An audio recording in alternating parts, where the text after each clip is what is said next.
ക്യാൻസറിനെതിരെ പൊരുതാനായി Calicut city service സഹകരണ ബാങ്കും MVR cancer സെന്ററും സംയുക്തമായി അവതരിപ്പിക്കുന്ന ക്യാൻസർ ചികിത്സാ സഹായ പദ്ധതിയാണ് മാസ് കെയർ. വാർത്തകൾ തുടരുന്നു. മാലിന്യം കൊണ്ട് പൊറുതിമുട്ടുന്ന നാട്ടിൽ മാലിന്യത്തെ മറികടക്കാൻ പദ്ധതിയുമായി വിദ്യാർത്ഥികൾ. ഹരിത ഭവനം പദ്ധതിയാണ് ഓരോ സ്കൂളുകളിലും വീടുകളിലും നടപ്പാക്കുന്നത്. പദ്ധതി നടത്തിപ്പിനായി ഹൈസ്കൂൾ അധ്യാപകർക്കായി ശില്പശാല നടത്തി.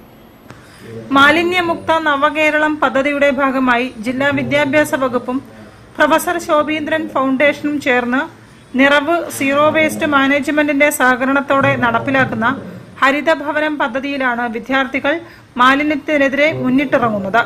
പദ്ധതിയുടെ നടത്തിപ്പിനായി വിളിച്ചു ചേർത്ത താമരശ്ശേരി വിദ്യാഭ്യാസ ജില്ലാതല ഹൈസ്കൂൾ അധ്യാപകരുടെ ശില്പശാല Koduvally block panchayat president KM Ashraf ഉദ്ഘാടനം ചെയ്തു. ഏറ്റവും സീരിയസ് ആയിട്ടുള്ള കാര്യമാണ് മാലിന്യ സംസ്കരണം. ഈ വാക്ക് ഉച്ചരിക്കുന്ന ഏറ്റവും ലേറ്റസ്റ്റ് ആയിട്ട് നമ്മുടെ മുമ്പിലുള്ളത് ആമയിഴാൻ ചോറിനെ കുറിച്ചുള്ള ഒരു ചിത്രമാണ്. നമ്മുടെ കേരളത്തെ സംബന്ധിച്ചിടത്തോളം നമ്മൾ പലപ്പോഴും ഇങ്ങനെ പോസ്റ്റ് ചെയ്യാറുണ്ട്. Professor Shobhindran foundation president Vadayakandi Narayanan അധ്യക്ഷത വഹിച്ചു.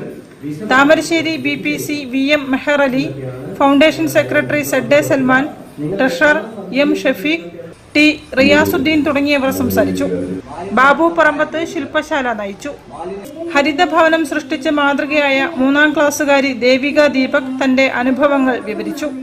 T റിയാസുദ്ദീൻ കോർഡിനേറ്ററും ഓരോ ഉപജില്ലയിൽ നിന്നും ഓരോ അധ്യാപകൻ അംഗങ്ങളുമായ വിദ്യാഭ്യാസ ജില്ലാ സമിതിയും രൂപീകരിച്ചു. News bureau, Kozhikode.